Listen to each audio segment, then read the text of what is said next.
Hi, everybody. Hello. We're back. Yes, we are Morgan and Rachel joining you today to talk about questions. These are kind of difficult questions to talk about for some people. But for us, we've been talking about it for a while, so we felt like it was time to share it with all of you. Now, I'm not going to lie, for me, this is a very scary topic. Because for me, I am subject to a lot of backlash for this. And this is also a topic that hits very close to home for me, but I've heard this conversation so many times in so many different ways, and it just doesn't seem like it's getting anywhere. I mean, yes, things are getting better, and yes, I'm drinking wine. Wine. Yay, wine. It just doesn't seem like it's really getting to the places it could be getting to, and so I just want to see if we can find a new perspective on it. Yeah, so today we're going to be talking about questions concerning racism and the movement towards oneness. How do we as spiritual leaders and in the spiritual community, how do we relate to these issues of race and ethnicity and often like division that's going on?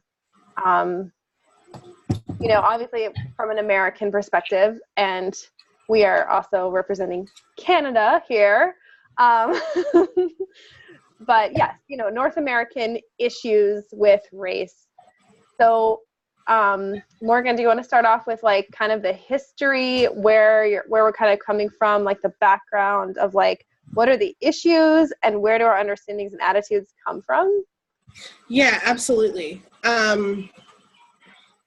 So I think, well, first thing, let me give you a little bit about me. My mother is white, Native, and she actually does have some African in her. My father is Bahamian, so Caribbean black man. There we go. So I am mixed. A lot of people can tell. Slavery is one of the big cornerstones, I guess, of race. I mean, if you look all throughout history, there was always some race or culture that was deemed as not human. And that's really where it begins. Like, that's really, really the history of it, is this idea that because of how you looked or how you talked, you are subhuman. In the States, it started with slavery. In Canada, for us, it was our natives and how we treated them when we first came to Canada. I was watching a video the other day on the Black Panther Party, which the Black Panther Party strikes a lot of mixed emotions, I guess, in U.S. history. For Black people, they're like, yeah, Black Panther, Black Power, which as a concept is beautiful. It's beautiful. It's great. Like, some of these Black Panther leaders were brilliant. They were educated. They were intelligent. They spoke with the wisdom of scholars and the diplomacy of kings. Like, they were just, wow. But there were problems with the Black Panther Party. It wasn't all, I mean, there were things we did wrong. And this is where it becomes problematic. But before I get into that, Black Panther rose, let me see. The Black Panther Party really rose I think it was in the 70s. Yeah, it was definitely after the civil rights movement had already like kind of gone as far as it could go. That makes sense? Yeah. Well, and it wasn't even really that so much as it was a different avenue of the civil rights movement. Right. Like, it's like an offshoot, maybe? I wouldn't so much say an offshoot, because the civil rights movement was, I would say it was like the grandson. Okay. Like the civil rights movement sort of brought out all these different types of things within the Black community. Okay, so it was founded, actually, I'm very wrong. It was founded in 1966. Oh, yes, okay. So 1966, yeah. And as we all know, the two head leaders of it were Bobby Seale, Albert Howard, and Huey P. Newton. I think the most iconic and remembered member of the Black Panther Party would have been Huey P. Newton. And as we all know as Black people, and if you can't admit this as a Black person, you're failing, there was a lot of problems around the mythos and the legend that was created about Huey P. Newton. And I will talk about that a little bit later. But basically, it started in 1966. It was a movement that came from the civil rights movement and the marches. Martin Luther King, it was around the time of Martin Luther King, all of that, in which basically it was Black people organizing in an intelligent manner to fight against inequality. And to have power and to no longer be in a position where police could just beat you on the street for no reason. But it wasn't just some like militia, like these, we were talking like they had a platform, like a literal political platform. They were organized, they were intelligent, they put out a newspaper, they opened survival centers, like they were doing organized, intelligent, forward motion, things that build cities. Like they were doing things that people would do when they were building kingdoms. And at first it was beautiful. And I mean, government really didn't take it seriously, kind of laughed at it. Like, oh, look at the Negroes, they're so cute. But then suddenly all these college white kids are cheering for the Black Panther Party. So now people are scared. Yeah. Because it's okay when it's just your little race minority being like, rah! But then when others join you, now we have problems. And as it always does, like all the cycles that we see, and we've seen it with Black Lives Matter. They start off really beautiful, and then they crescendo into complete crap, and then they disappear. And that is exactly what happened with the Black Panther Party. And part of it was a systematic war that was waged by the government. Absolutely, that like, but also part of it was our fault. It was partly our fault. It was. Because there are things we could have done to prevent how it went down. And these are the opinions that make me unpopular and will make me unpopular.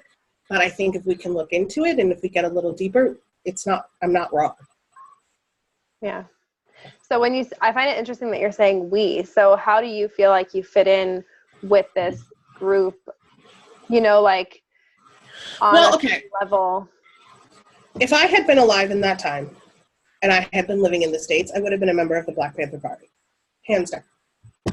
Like, no questions asked. That is a movement I would have joined.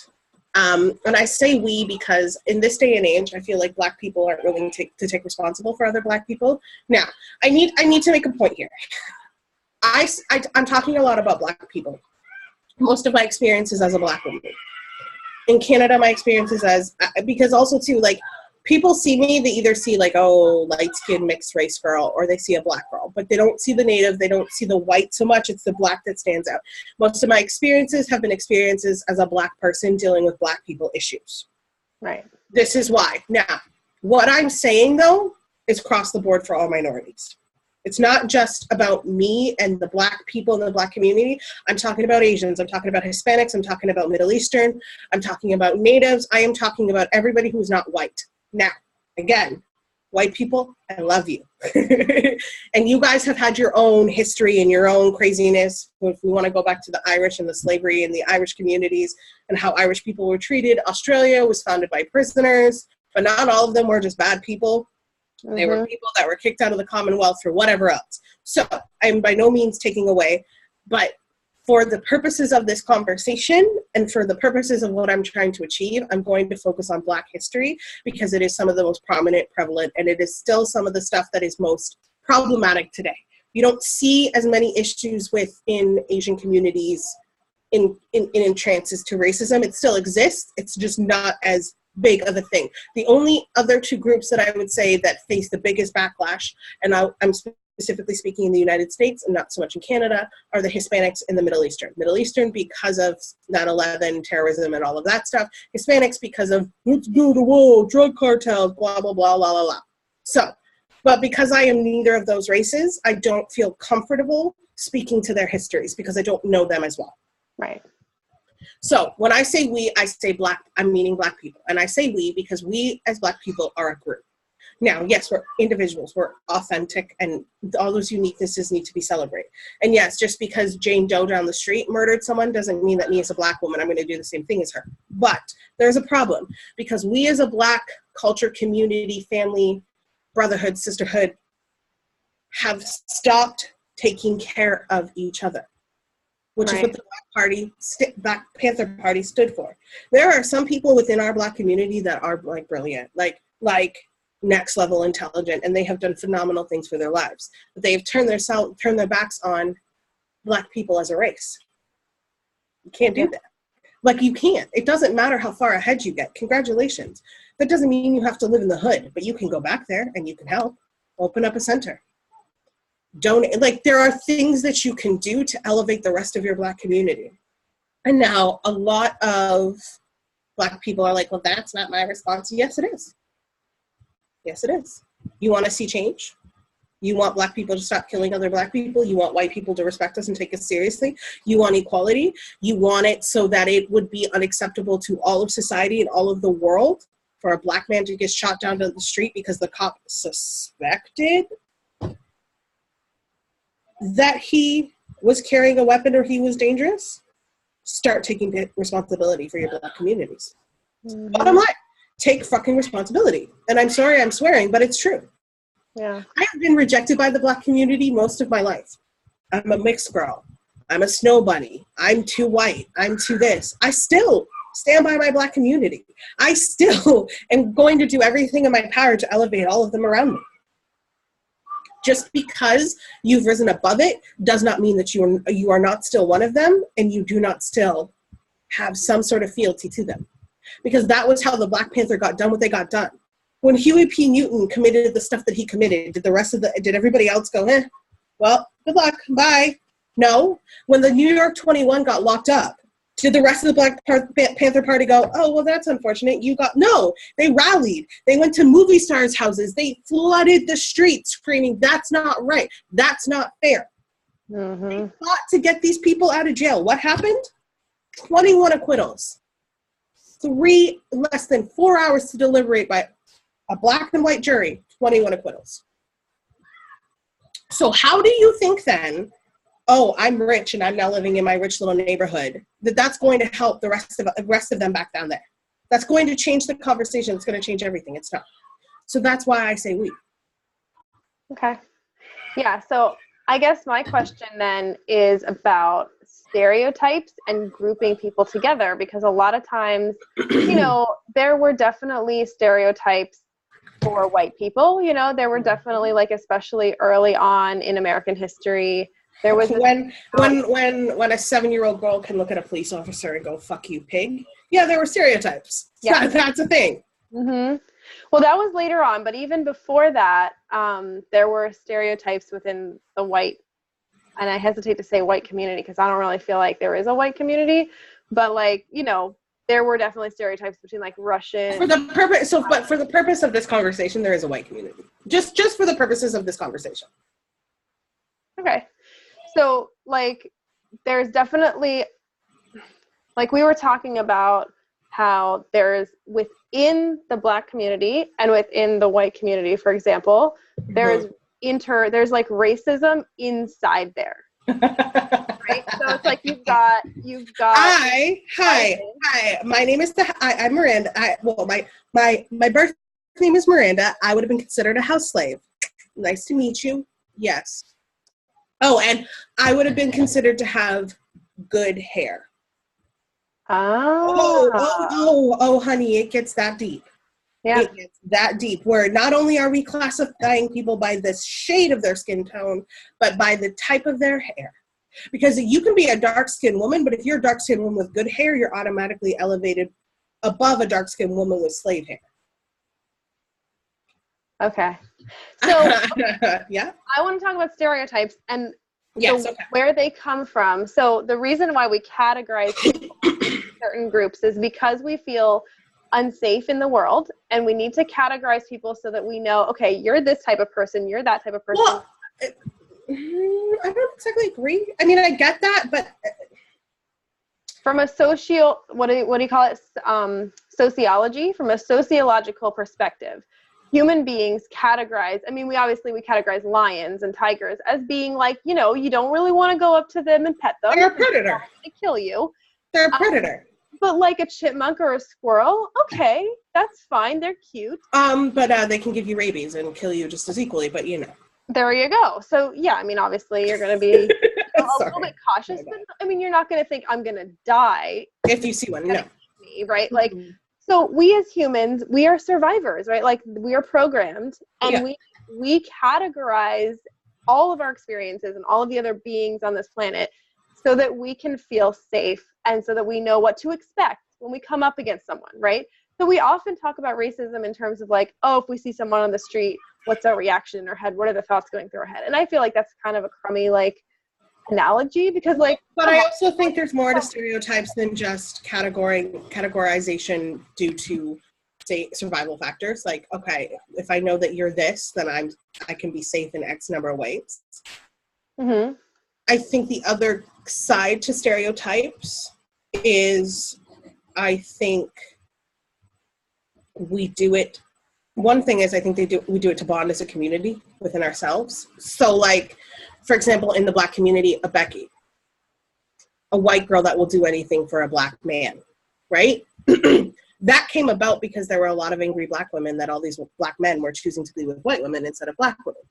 And there were these white women that were acting in ways that were not appropriate, and especially not appropriate towards Black women. And so we labeled them. Right. That's a Becky. And it was one thing, it was a power thing. It's like, oh, I feel like I just take my power back because now you're a Becky. And every time I call you a Becky, any Black male, Black woman within a 5-mile radius is going to laugh. Oh, look at that Becky. And everyone's going to be like, and so it was like a community thing. It was a taking a power back thing. I also think it was a control. It was a very easy way for societies to control what was different from them. So they put you in this box, in this stereotype. Mm-hmm. They can control you accordingly.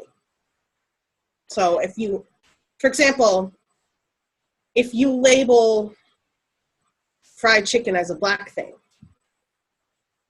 and this is going to be like an extreme example, just because I want to really get the point across. If you label fried chicken as a Black thing, then you can be like, well, if you eat fried chicken, you're going to get fat just like all those Black people. But that's acceptable because it's a Black thing. And we all know in society, it's acceptable to make inappropriate comments about Black people if it's done in a certain way.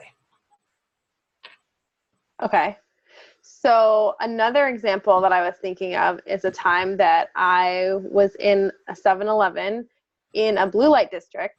I did not know what that meant at the time. I just remember that there were blue lights on the street corners, and I'm like, oh, that's what that is. I was in a 7-Eleven, and I was actually working for, like, Habitat. So for those who don't know, explain what a blue light district is. Oh, okay, right. Because there are people who will be like, well. Okay, so basically, it was kind of a poor area of Maryland. I'm trying to remember exactly where it was. But I was working on a Habitat for Humanity house. So you can imagine, like, very, very poor. Like, we were doing a mission trip, like, in this place. And there was, like, a bar across the road from where we were, and they, like, didn't check IDs. They just, like, didn't care. Yeah. So I don't know. It's kind of like a place where they have these, I guess they're cameras or something. Mm-hmm. In the blue light, and, like, they're monitoring. They're like, because it's such an unsafe and crime happens, like, basically it's the ghetto, but it's such a bad ghetto that they're constantly being monitored so that it's easier to solve crimes that happen there because it's guaranteed to happen. Yes. And because it's Maryland, I didn't notice that there was a predominance of, like, Black people necessarily. There were definitely a lot of poor white people, and I saw Hispanic people too. But I went into a 7-Eleven to try to see if they had a bathroom. And I was wearing a hoodie, and I had my hood up. And, like, the lady behind the counter was like, hey, take that hood off. Like, I was like, what is this? Like, I had never encountered anything like that before. So obviously she had a stereotype about people who wear hoodies and, like, have their hoods up. Maybe she'd had experiences with people coming into the store and, like, stealing something, because if you have your hood up, you can hide your face. That is absolutely not what I was thinking. It was raining outside and it was cold. So I had my hood up. Like, I had no idea that she was going to think that about me. And so I think, though, that there are Black people and maybe other races as well, that already know the stereotypes that are going to go through people's heads, or they make assumptions about the stereotypes that are going to go through people's heads that, for example, I didn't have that knowledge of that stereotype, so I was totally like caught off guard. Well, so, like, this leads to a really good moment of something that you and I had a conversation about, which is our children. Yes. I have a 4-year-old daughter. And originally, I honestly thought I was going to raise her to be prepared to deal with racism. Hell no. Absolutely not. Because you know what? I actually walked around for most of my life not expecting people to be racist to me, because I was raised by white grandparents. I was raised by white people. So I really did walk around just not expecting people to be racist to me. And I didn't get a lot of racism. Yeah. I've had my fair share, but not comparatively to some people I know who are always prepared for. Yeah, it's almost like a self-fulfilling prophecy, though. And it's because, like, you're like assuming that people are going to make stereotypes about you, and so you kind of like play into it in a way. Well, it's the law of attraction. You're vibrating at a level where you expect racism, so you bring that into your vibration.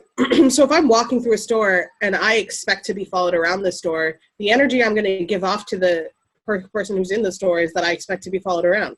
So they're going to follow me. Like they're going to get that vibe from me.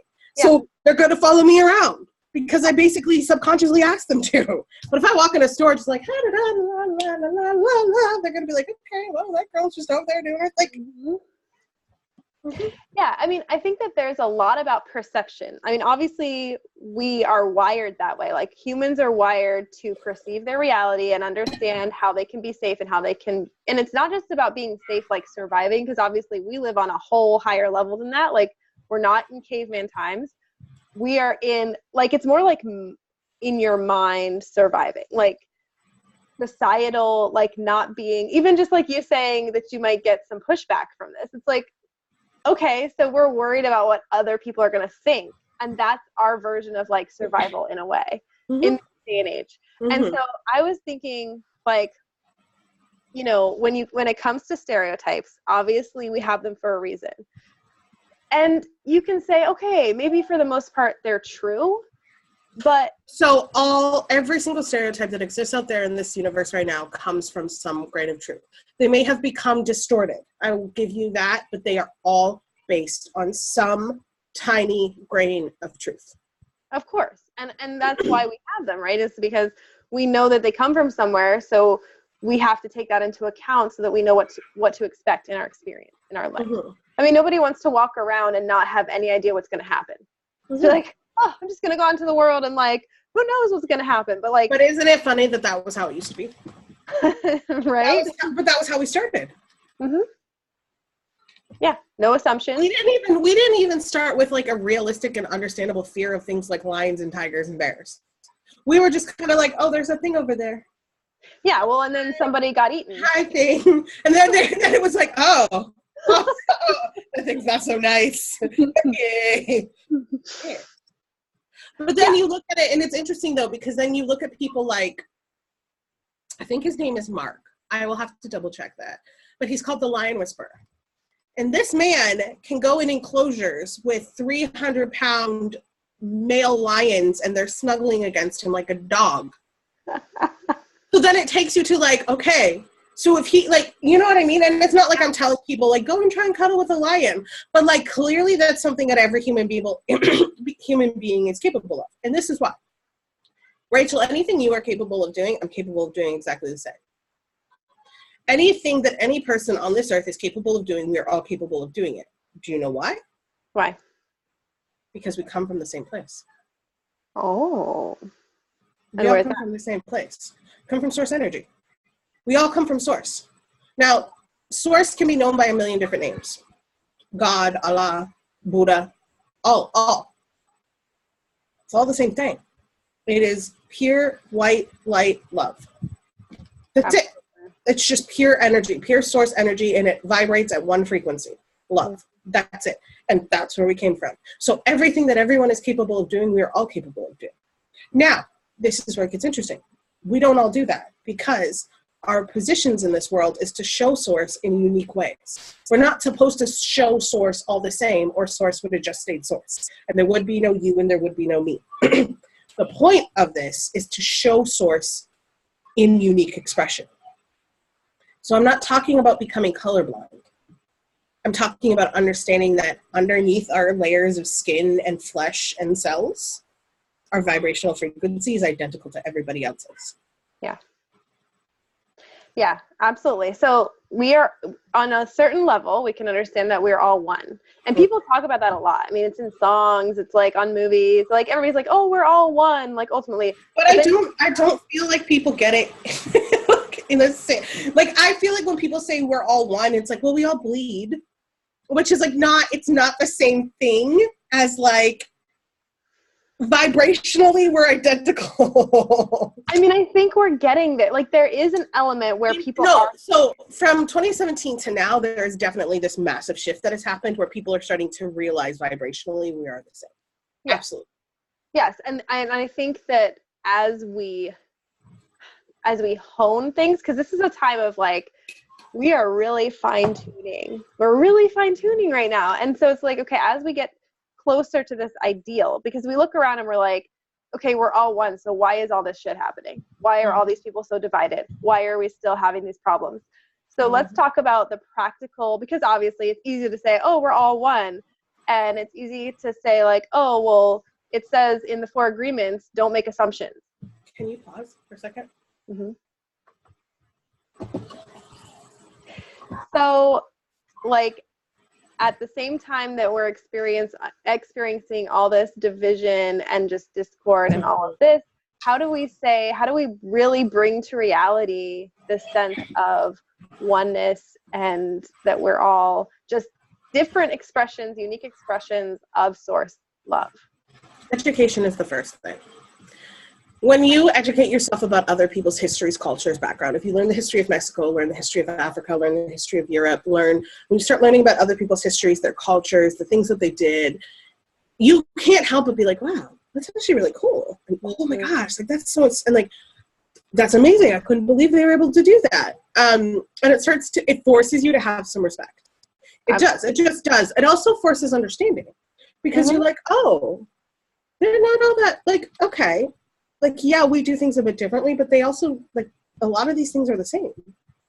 Just in, like, a little bit of a different context. Like, Mexico had a war of independence. It's like Mexico had an independence day. Like, there's just, you know what I mean? Like, there's so many things that could unite us if we were educated. So one of the things is work in the schools. Create better history in the schools. Like, don't get me wrong. Yes, I do believe American history is important. You need to know the history of the country you live. But also, I think there should be an added component where they teach you the histories of other countries. And I realize they may not be able to go as in depth, you know, but at least if they hit the big stuff and the important stuff. Yeah. Well, you know, in Waldorf schools, they spend the entire elementary grades going through the fables of ancient civilizations and all, you know, basically what would normally be called like European or like Eastern history, because they go through all of the mythology of. See, and that's brilliant. Like that kind of stuff makes a huge, because I know for me, only thing I'll say is like my grandparents were white, but they exposed me to so much. Like they really, really, really did. Like my grandmother used to take me to Shakespeare plays. So like from the time I was 5, I was being read stories in Old English. That automatically creates this thing in your brain that drives you to look outside of just your little bubble. Mm-hmm. Now, one of the things I will say is Canada is a bit different.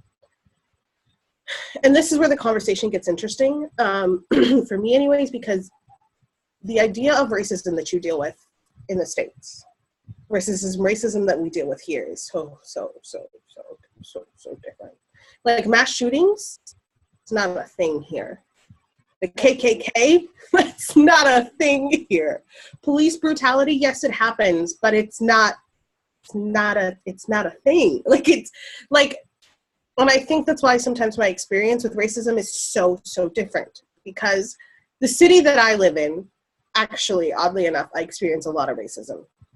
The reason for that is because probably until the last like maybe 25 years, it was an all-white farming community. They didn't really have much of anything. And unfortunately, a lot of the like minorities that have come in here aren't the best of the best. Yeah. They're doing a lot of crimes, and and so it is what's led to the climate of racism. But I can honestly say for a fact, if a lot of the people that had come in here weren't like that, everyone would have just been like, oh, okay. Well, cool. Because I think one of the big things with Canada is we pride ourselves on being a mosaic. So we pride ourselves on embracing the cultural differences, whereas the US calls themselves a melting pot. That in itself, right, just spells the expectations of different cultures, whether it be European or Italian or Spanish or whatever coming in. The expectation is you're going to assimilate to how we are. Whereas in Canada, we're like, show us how special you are. But we did not do that for our natives. And we still don't do that for our natives. Isn't that interesting? Yeah. Our natives, we did some really nasty, awful things. Like awful things. Residential schools where we would take them from their families, take them hundreds of miles from their communities, their homes, everything they knew, and throw them in a school, and then we'd beat them if they tried to speak their language. We'd cut their hair and force them to look like us. We took their land from them and then gave it back to them with unexploded mines on it and went, well, figure it out. And we gave it back. But we didn't even give all of it back. We gave back like a tenth of what we told them we were going to give back. We gave them smallpox blankets and fire water. Say hello to fire water. No. You laugh. It's a serious thing. So if you were to look at scientific studies, it's scientifically proven, natives do not, there's a genetic discrepancy in natives where they the alcohol thing process alcohol. Yeah. So what did we do? We gave them fire water, which their body can't process, and then when you want to give us some of your land, and they were like, so now we have generational alcoholism. And then we threw them on little communities away from everyone and everything with like no support and gave them everything for free. Which people would go, okay, so you gave them everything for free. Great, problem solved. No, problem not solved. Because now all they do is sit around and be depressed and drink all day. They have nothing to motivate them or keep them going. So by no means am I going to paint Canada as like this perfect, we never did anything wrong, we never did anything horrible. Yeah. Yes, we are not insanely racist the way we could be towards Black people in Canada. No. Not to the degree that you're going to find it in the States. Same with Hispanics, any other minority. But to our natives, we treat them the way that Black people are treated in the U.S. Still to this day. Still to the point where there are to the point where now the reserves in Canada have their own police force. And the Canadian police are not allowed to intervene. Wow. I mean, I can't say that I've had a lot of experience with the Native communities in the U.S. Like, we went to the Native American. Well, because there's really not a lot of them. You guys killed most of yours.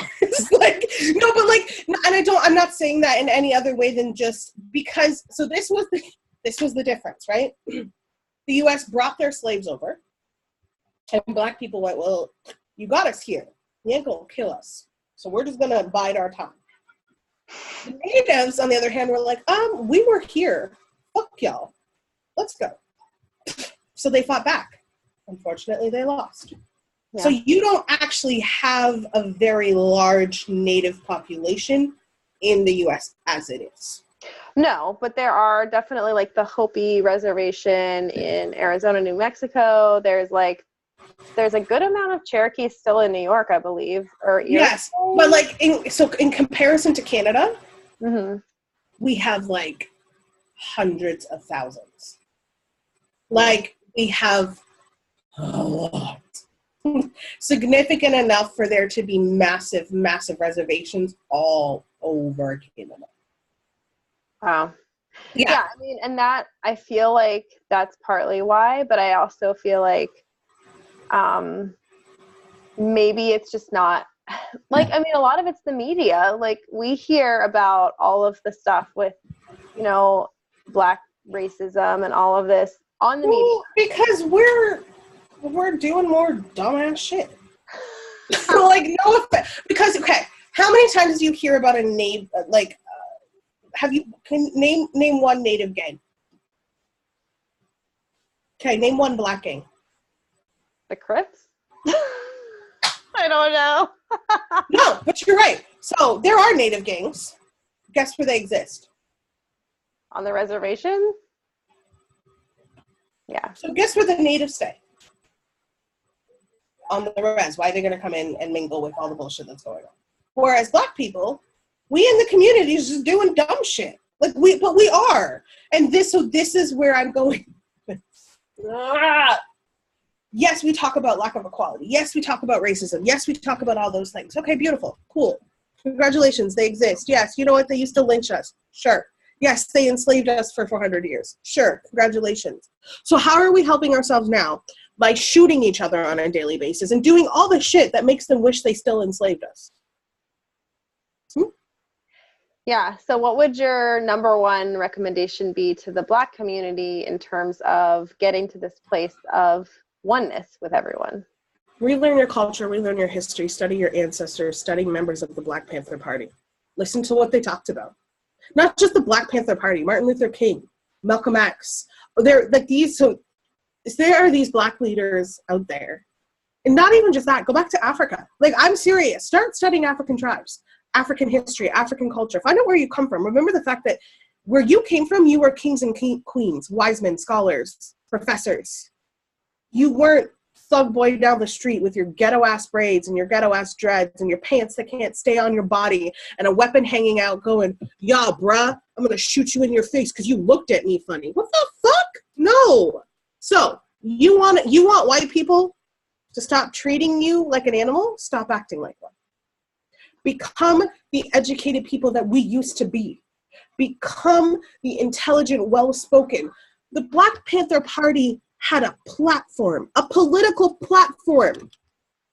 Bobby Seale from the Black Panther Party ran for mayor of Oakland, California. He had a whole proper running political platform. He got, I think, between 20,000 to 50,000 Black people to sign up to vote.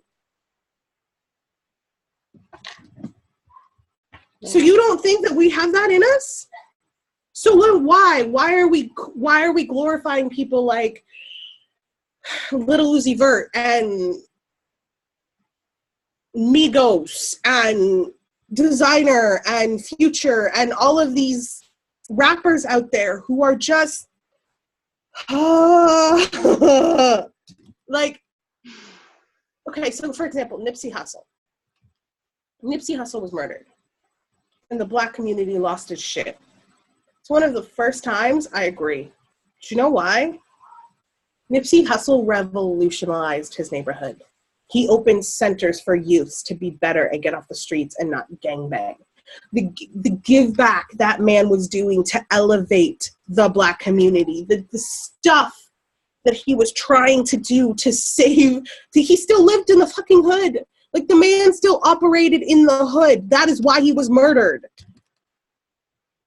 But he never stopped. He fought so hard to make the Black community better. So yeah, that to me, them losing their mind, them glorifying him, absolutely, because he deserved it. But there's so many young people out there today who take their representation from men and women who are brilliant enough to make a rap career, but not brilliant enough to teach our kids better. Yeah. Okay. So what about the white community? What would you say that they're... Encourage peace and harmony within the Black community. Encourage intelligent Black people to reach out to the Black community and work harder at elevating it. Encourage situations where you can bring the Black community together as a whole. Because if you can help the Black community heal the divide between each other, you can heal the divide between everyone. Mm-hmm. So I feel like there's a lot of assumptions that are made. And one of my favorite books, The Four Agreements, talks about not making assumptions about anything or anyone. So that means we don't stereotype. Like, we literally stop stereotyping. Mm-hmm. That is much more easily said than done. Obviously, easier said than done, but... Well, see, the hardest part of that because it's possible. But it takes people remembering that we come from the same place. Mm-hmm. If we can lock it in our brains that we are all source love at the bones of us, it's easier to be like, well, this person looks this way, but I'm not going to assume that they are. I'm just going to meet them and talk to them. Actually, I've been put in that situation twice in the recent year. 2 people I met, different circumstances, different things. One was I saw them, and just by looking at them, they gave me a very specific persona. They looked like your typical fuckboy. You know, cocky, I'm good looking, I'm kind of an asshole, and all the girls love me, and I treat everyone who's not like me like crap. And I sleep around. That's honestly what they, like, that was, like, most people would have seen them and been like, yep. Couldn't be further from the truth. Further from the truth. Sweetest, gentlest, kindest, most emotional, deep scars, but just like probably one of the most, like, just so nice to everyone, judge nobody by how they, like, nothing. And I was ashamed of myself because I judged them. I didn't want to talk to them. I was a part of this chat group that was to help with people that were struggling with mental health. And this person reached out to me for advice, and I didn't want to talk to them. But I did. And I never even mentioned, you know, I treated them like I would treat anybody else. But I was really ashamed of myself, and I was really disappointed because when I got to know them, and this person still messages me almost every other day. We still talk all the time. And I feel like such a dick because, like, and that was eye-opening for me because I realized I did still have some hangups. So then there was another situation that presented itself in which I had gotten some information about somebody. And I could have let that information make up my mind about this person, but I chose not to. And when I saw this person, again, I had my own preconceptions of who they were going to be based on how they looked and sort of how they talked and how they carried themselves. Yeah, one of the most beautiful human beings I've ever met in my life. Nothing like what I thought. But this time I put all of that away and just went, I'm going based off my interactions with you, and that's it. Mm-hmm. Oh, it's possible. But it takes 3 things. 1, self-discipline and determination and being self-aware. Knowing what your preconceptions are, knowing what stereotypes live within you, identifying those and going, okay, wait, no. Next is when you do it, because we all will. It's ingrained in us as human beings to do these type of behaviors. If you do that, stop. Step back and go, wait, no. I need to have 4 interactions with this person showing me this thing before I can decide that that's who they are. And lastly, hold the people around you accountable. Yeah. Because we all have our inner circle. Our friend's going to be like, oh, look at her. She's like this. And you need to be the one that goes, excuse me. No. Have you talked to her? Oh, well, no. Okay, then talk to her first, and then you can tell me she's like that. Yeah, there's a spiritual teacher that we both love, and she's teaching me something really fundamental that I feel like is the key to not making assumptions, which is asking. So whenever something happens, or like, let's say that there's a certain bird that comes along and I'm like wondering what it means, instead of like making assumptions about it or trying to figure it out, I should just ask it. And I'm like, oh, so we can do that with people, right? These interactions that we're talking about, we can just ask them, we can get to know them, we can literally be genuinely curious about them instead of assuming. Do you know what a difference it would make to be genuinely curious about everyone you meet? Right? Just think about that for a minute. If can you imagine if Donald Trump had a room full of people that were genuinely curious about him? Oh yeah, I mean the number of the only reason I say Donald Trump is just because he's such a controversial figure right now that it seemed like the best example. Mm-hmm. Yeah, like people who were like actually genuinely curious about him as a human being. Do you think how different he would become? Well, and that's a whole other thing is like how can we shift reality based on our behavior? Like how we change. Well, but we do it every day and we don't realize we do it. And the more spiritually awake you become, the more you do it. So for example, for me, I've noticed, as I became more spiritually awake and more spiritually aware and more spiritually grounded and at peace and grounded in myself, and like my vibration rose, so did everybody else's around me by default of being around me. And that's also a big part of where it comes down. You need to focus on raising your vibration, because you will automatically raise the vibration of those around you. Because people can't help, when people are around someone whose vibration is higher, they can't help but just for some reason they naturally try to feel like they need to get up there, like, or otherwise, or they go away because they're uncomfortable. Mm-hmm. So either way, you are changing the vibrational energy around you, and you are building a community around you of people who are going to be like you. So doing that, you make it bigger and bigger and bigger, because you expand it out and out and out. Yeah, I like how you brought up Trump, just because there are so many assumptions made about him on whatever side that you fall, wherever your political beliefs are. There are assumptions being made about him, and it's like that we make assumptions about people all the time, and I don't think most of us are aware of them enough to be like, wait a minute. Well, and like I used to hate him. Like, hate him. Like, oh my God, nah, it was intense. And actually, your mother was the one who changed that for me. Yeah. Because she pointed out a few things. What if this is just one of the biggest things that she pointed out? And yes, it's an assumption, but it's a really good analogy. And what if on his spiritual journey, this is the stage he chose to be at, to allow a polarity to exist to help the rest of us wake up more? Yeah. I mean, that's more of a curiosity, though, than an assumption. Yes, and my reaction to that was, if that's actually what he did, I feel like a dick for ever thinking anything bad about him, because in a genuine way, I don't think I could be that selfless. To put myself in a position to be hated by as many people as he's made himself hated, and to have people say the things about me that people say about him, just so that he could make the rest of us better. Mm-hmm. Shit. And I mean, we don't know, right? It may not be the case at all. But what it did for me was it forced me to go, unless I can actually climb inside his brain and know what he's thinking, and unless I can actually sit down with his higher self and have a conversation, just because what I'm seeing I don't like, that's okay. I cannot like the things I see. Doesn't mean I need to hate him. I can just not like what he's doing and the way he's behaving. It's okay to dislike somebody's behavior. It's okay to be like, I don't like that police officer because he killed that guy for no reason. That's okay. Where you run into problems is you go, I hate him, he's evil. No, he's not. Mm-hmm. He did something evil. There's a difference. Yeah, so that's where you go into an assumption, right? Because, okay, you can judge someone's behavior, but then you make an assumption about their personal character based on that behavior. And that's where we have a problem.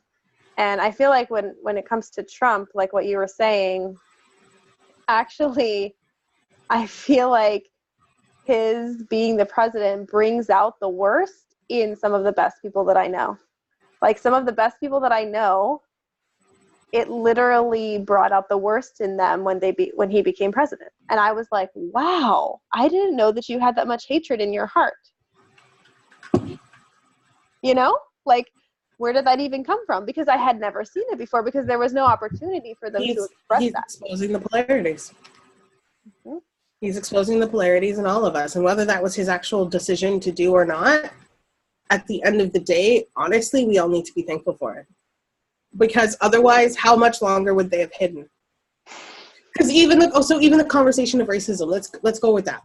Okay, so under Barack Obama, racism became a whole different thing, right? Black people felt comfortable and more safe. White people felt very unsafe. And people will laugh when I say white people felt unsafe, but they did feel unsafe. They had a black president. They didn't feel represented. They felt like they were in danger, because now black people are feeling safe. And white people know that black people's history with white people is not good. And now that black people feel safe, white people are like, oh shit, what's going to happen to us?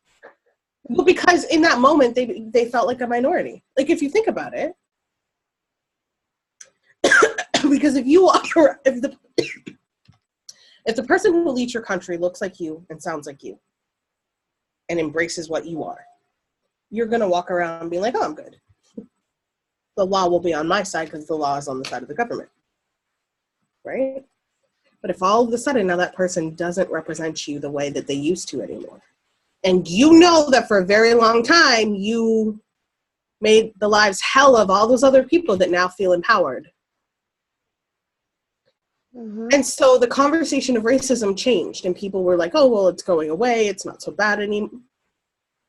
No, the opposite was happening. It was getting worse. Mm-hmm. But now it was hidden, which makes it more dangerous. Donald Trump came into power, and it all came spilling out, and people went, whoa, things are way worse than we ever thought it was. But that's good. Yeah. Because it, just like with shadow work, you know me, I'm the shadow work queen.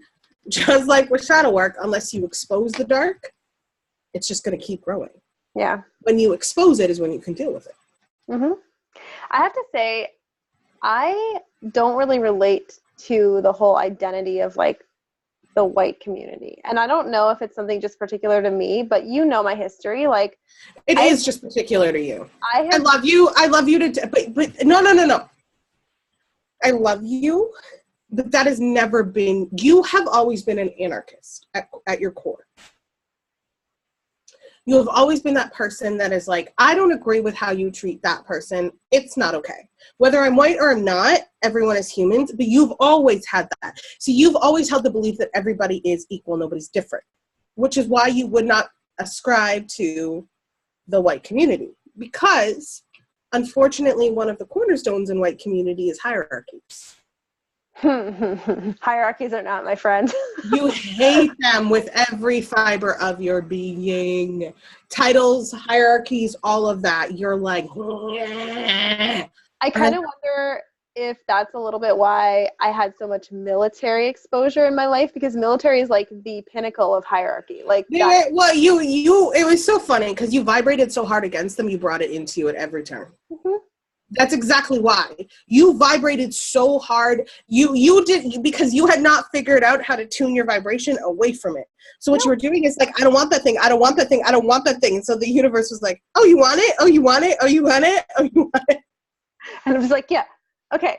So yes, no, you don't resonate with the white community because I love you, but you walk around with rose-colored glasses. And I don't mean that in the sense of you're not aware of life and what it is, but you walk around with the, okay, but we can fix it. Okay, but I'm going to fix that. Okay, but like, it's going to be fine. Okay, but like, and you have this slight naivety to you where you're like, no, but that person isn't, because you carry yourself in the manner that we're describing. Right. Which is, don't make assumptions. I feel like it's a little bit more than that, though, because I do make assumptions. They're just not based on people's color. It's more based on, like, so, like, my sister sent me a picture today of a dude. And my initial impression was, like, he kind of gives me weird, like, I feel intimidated. I feel like maybe he's got some turmoil inside. Like, I don't know. I was getting this vibe. He kind of looks like my husband a little bit, but like more intense and kind of like, he looks in the military too. And so I was like, okay, I'm making all these assumptions based on the type of cut of his hair. He looks like he's in the military. But like, what does that even mean? Some people have that kind of hair, but like, because I've exposed to the military, like I recognize military people. Like, I can just sort of know when somebody... So I have a hard time with when it comes to you and you feeling like you make assumptions, because I think a lot of times with you, it's all intuition. Like, I think that your intuition is so strong, and sometimes I don't even think you realize that like I really believe that you have the ability to look at something, especially like a picture of a person, and get an impression of them that's not incorrect. But to you, it feels like an assumption, but it's actually an intuitive impression. Yeah, I'm like, oh my gosh, am I being like stereotypical? Am I being racist? Like, what's going on? Because this is the thing. It is so adverse for you at the core as a human being to make unfair assumptions about people just by looking at them. Like, you give me shit for it all the time. Like, I do it. I do that. I do that. I do that in spades. And we'll be together and I'm like, well, and you're like, but you don't know that. And I'm like, oh, shut up. Just join me in it. God damn it. So I honestly think, did you ask her about the picture? Yeah, well, I basically, I told her, I was like, I want his dates so that I can run his chart because I need to know more. Like, I can figure out. Who was he? Oh, he was a dude that she found on Match.com and she wants to like meet up with him. And I'm Is like, he military? Yeah, exactly. He's a Navy, he was like retired Navy veteran or something like that. Yeah, Yeah. exactly. But this is the thing, like you don't, okay, so you are kind of, the best way I can describe you, you are in this world, but not of this world. Yeah, well, we've always known that. So, okay, there's another thing, though. I think there's another thing that factors in, which is that I was homeschooled most of my life. So I was not part of the societal system that teaches you. Yeah, no, I agree. You were. So that's what I think is, and so that grew itself then into you having a complete inability. Sorry, I'm just starting. Are you okay?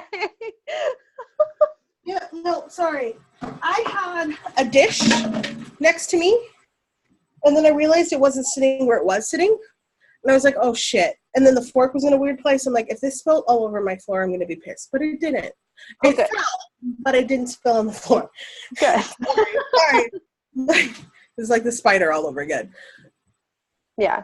No, but it's not a spider this time. People, I'm sorry. I'm trying to learn to love all things. I'm not looking for a spider. No, I'm looking to see if Leroy is still there. He is. There's a daddy long legs. I told you he could stay. Good. Leroy's still in the corner over there, chilling, being Leroy. All right. I left Leroy alone. I told him he could stay. Leroy and I have an understanding. I am not there with other spiders, Rachel, so hey, you won't find certain people we know anywhere near daddy long legs, so I think this is a big step. Fair enough. Actually, there's two. There's one in my room and there's one in my hallway, and both of them. The other one I feel is like a female, so I named her Gina. Don't ask me why.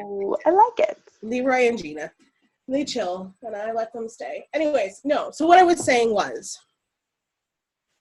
you have never been of this world. And I definitely agree it was because you were homeschooled, so you didn't get the societal training the rest of us got. And so now as you've gotten older, that's just gotten deeper for you. And so now you're just like, honey. And I don't mean that in an airhead way. I just mean like you are so, honestly, in my personal opinion, you're so spiritually advanced in as far as like understanding and being respectful of humanity that like I have a hard time believing you falling into assumptions all that easily. I think the only time assumptions really, really hit you truthfully is if it's something that attacks you emotionally. Like if it impedes on your emotional state, whether it's your family, your friends, or something that you're emotionally very passionate about, that is the only time where you can get a little like, other than that. Yeah. Well, and I struggle to understand. It's almost like I feel like I'm trying to understand this whole issue, and I feel like I just can't get in it enough to understand it. So because it's not logical. Which is where our video on claircognizance is going to be very important. Yeah. Because it's not a logical issue. It doesn't make sense that someone should hate me because of like literally something I can't control. I can't change this. Right? Like I can't rewrite my genetic code to make me not this color. It doesn't work like that. Yeah, it makes sense. Someone for having red hair. Oh, you have red hair. I hate you.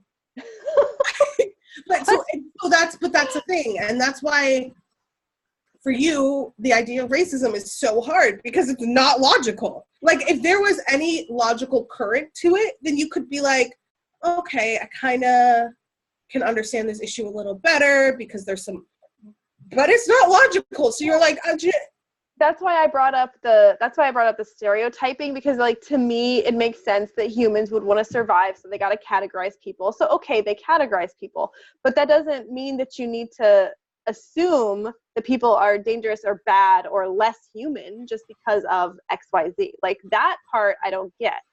But the other part, I'm like, not logical. Right? And so, but a lot of people are now doing this thing that really bothers me, but like, I don't really know how to respond.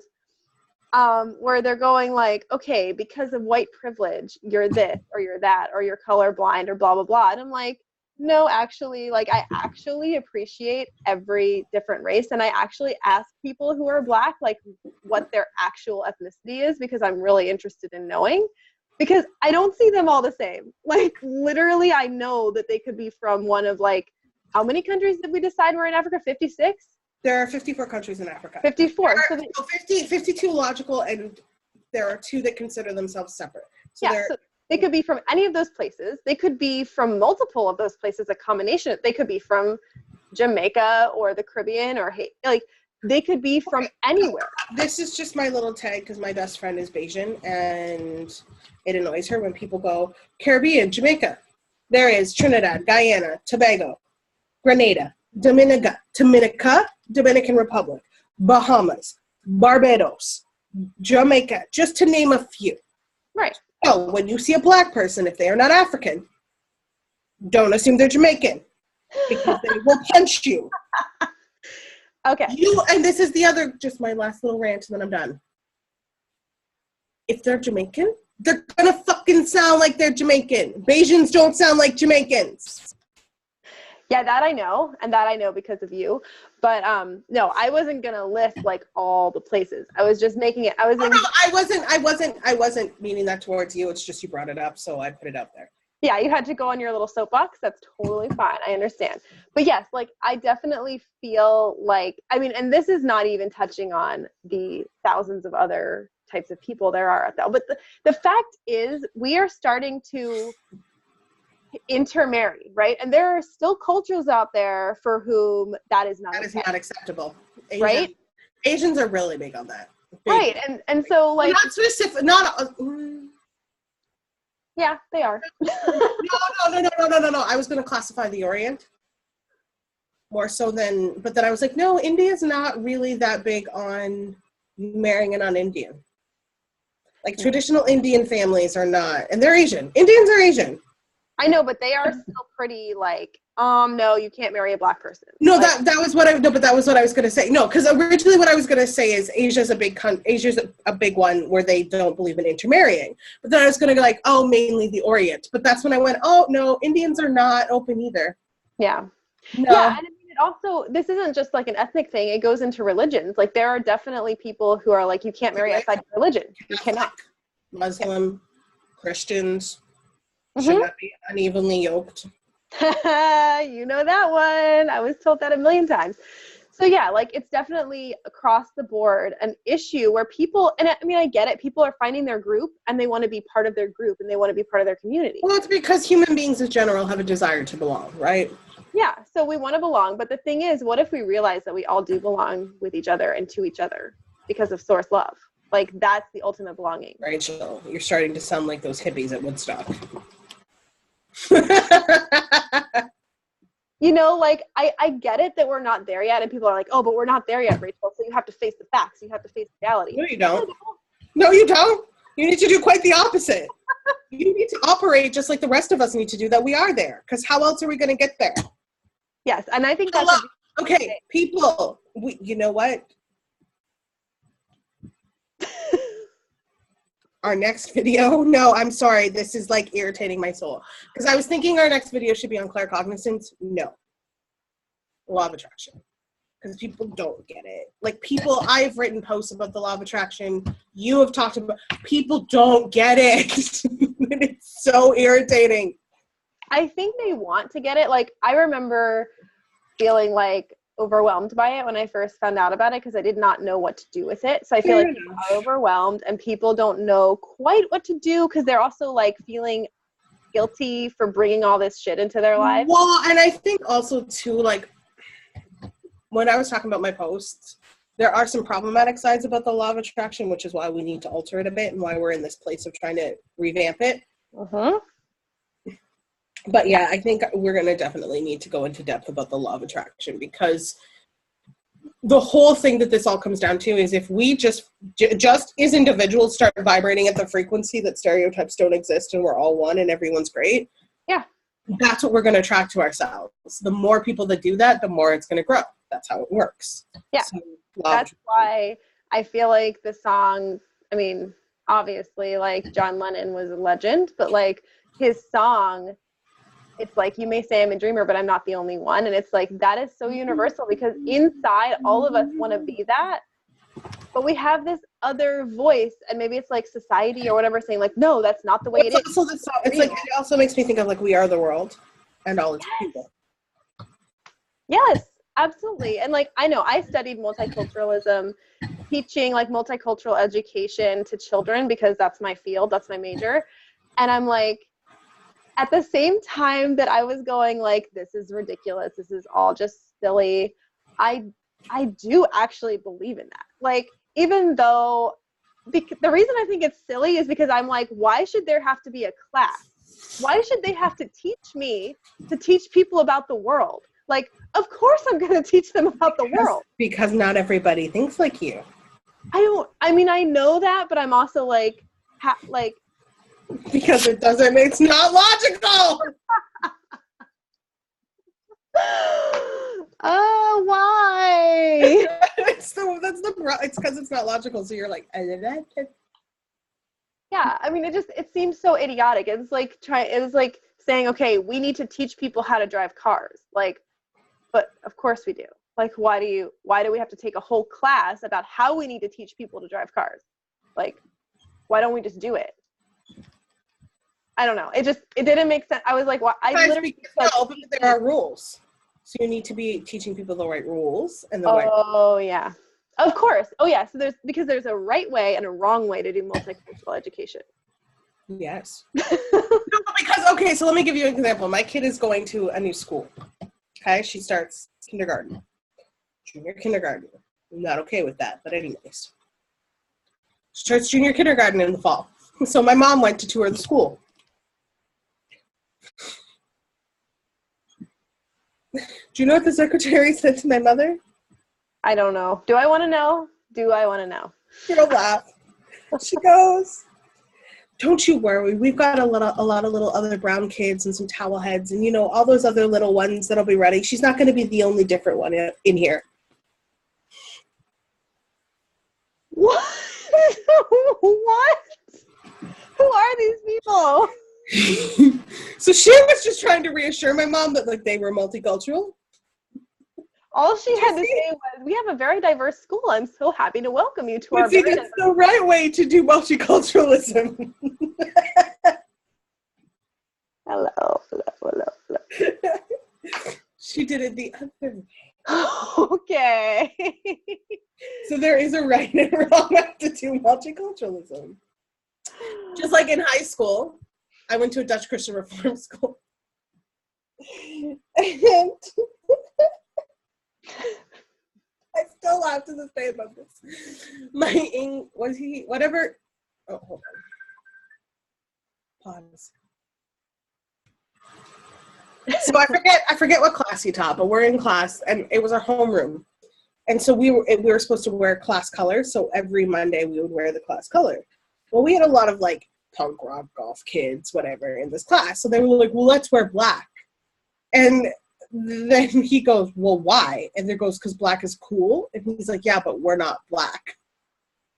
And then the whole class went, Miranda's black. And he was like, it's not, like, you don't have to be black to wear black, but, like, black people like black. And then, like... Wait, this is your professor talking? Not high school, my high school teacher. Wow. And I was like, I wasn't bothered by it. Like, I didn't. The whole class was like, and one of the girls goes, that's racist. And then, like, he started just, like, divulging into, like, a massive goo. And he, like, held me back after class. He's like, I didn't want, and I'm like, it's okay, Mr. Davies. I'm not insulted. Everything's fine. We're good. Okay. The whole class was just like, bro. Like, but see, right and wrong ways to teach. Absolutely. Yeah, I mean, I think that that's one of the things that I love about the Waldorf education system is that their curriculum, it's not based on like who's in the class. I mean, there is some consideration of that, of like, hey, bring your culture to school. Like, tell me what you do at home and bring it to school. But for the most part, like, they all study the same places. And so they get this like wide spectrum of, and they don't learn about the American Revolution until 8th grade. So up until that point, they've been learning about all these other countries and places, religions and whatever. And so by the time they get to the American version of history, they already know a lot more, like background knowledge. You know what I'm saying? Like, and I mean, I'm not saying that my education was like great. I definitely felt like I was Jewish because I literally grew up in the Old Testament. Like, that was what we did every morning. My mom decided that we were going to just start with Genesis, and you know how long it takes to get through, like, I mean, like, and no wonder you wanted to learn to read the Bible in Hebrew. Jesus Christ. Oh yeah, I mean, she would do it like chapter by chapter, you know, and like by the time we were 10, we were in the New Testament, you know. But like, I'm just exaggerating. But seriously, like, I grew up really wondering, like, this is my people. Like, these are my people. Like, this is my history, because like that's how she would even use words like we. That she meant like Christians, but I was like the Jewish. You really did think you were. You had the headscarves and called yourself a shiksa, and it was like. Oh, so it's like no wonder that I went on a trip. My Arabic self, okay, like my. Oh yes. My quarter strange Muslim sect of Druze self went with a group of Messianic Jews. I was the only non-Jewish person there. I decided to go on a mission trip with them. And like, I felt like I belonged. I was like, these are my people. And I'm like, okay. Like, it's crazy how that happens though. And so I can see how if you grow up in a certain community or in a certain way, of course you're going to think like, these are my people, right? So it's the white people I know that are like, I'm like, the only thing that's not black about you is your color, your skin color. Like, that's it. Like, you are essentially a quintessence. Like, my mother is a black woman trapped in a white woman's body. Like my mother is blacker than I am. Like, no, but she is. I'm like, people would more think you were a black woman than me. Because like I don't ascribe to the stereotype, right? But it's interesting how even though she's so authentic, people still think she's putting on a show. Really? Like even people who've known her for a long time? No, but unless they don't like her. Oh, they think what do they think? Like she's a wannabe, or like what do they label her as? She's like a wannabe, and like she's pretending to be black because, you know, she's trying to keep her husband, which is like hilarious to me because the man's already married her twice and planning on marrying her again. But okay. Wow. Yeah. Okay. Well, I think that was all the questions that I had on this topic. Excellent. I think we covered a lot. I don't know. We might have like struck a chord with some people. We might have triggered some people. I don't know. Oh, we definitely triggered some people. Somebody's going to watch this and be like, But I mean, ultimately, the place that we're coming from is a place of wanting to understand and wanting to help. And it's definitely. It's not even necessarily wanting to understand because I feel like we do get it. I just think that like, we've heard this conversation so many times and it doesn't hurt to have another perspective. And like, we just genuinely want to see things be different. Like, we don't want to have to keep having these conversations. We want to get to the place where these conversations make no sense. Right. Where it's like, what are you talking about? Because there's nothing to talk about. Yeah. Absolutely. Yeah. I think we're ready for that shift in consciousness to be in this place. When we talked about the shift in consciousness, just going back to that, like how you try to imagine having a conversation like this during the time of the Civil War, it just wouldn't. No, like, it wouldn't be possible. People would probably think you're speaking a different language. Yeah. Like, it's like, it would be like a black person, like, So there's, is it Chris Rock? I don't know. It's Chris Rock. Or it's Chris Tucker. Maybe it's Chris Tucker. It's either Chris Rock or Chris Tucker. Pretty sure it's Chris Rock, where he does this stand-up comedy skit. It's Chris Rock. Okay. In which he talks about Black people in slaves times. Oh. And how they killed all the educated Black people, right? Because they were a threat. Right. And so he's like, can you imagine being a slave that could read? And you're driving down the road and you see a stop sign. You're like, so you've got two options. What do I do? And so you're like, ah, screw it. And you go through the sign. And then they go, boy, what's wrong with you? Did you not see that sign? Nah, so that big red sign down there. Nah, master, I can't read. That sign. You mean that oxycontin? Nigga, who taught you octagon? But it's just like that, where it would be like to try and have these conversations would be like a Black person knowing how to read back then. Like, it was such a no concept. Yeah, absolutely. No, I know. I just think it's good to keep in mind, like, instead of people thinking like how bad it is, think about how far we've come and like all the things we can do now and conversation. It only seems so bad because we have more ways to show how bad it was. Mm-hmm. Like, if we were living during the time of the Civil War, it would be a million times worse than what it is, than what we know it to be. Because there's so much that was never documented. There's so much that we will just never know. The only reason right now it seems so awful is because, well, first, the sensationalization by the news and the fact that it's just in our faces all the time. Absolutely. Okay. Yeah, it's like overload. Okay. Oh, yeah. So I hope this conversation has been helpful to you and that we've hopefully shed some light and maybe caused you to be curious about something and ask questions. Mm-hmm. Go out and hug someone that doesn't look like you. All right. Yeah. Thank you guys so much for tuning in and for watching us. Have a great night. Please leave a comment, a like, a subscribe, share us with someone you think could benefit from this conversation. Thank you. Bye.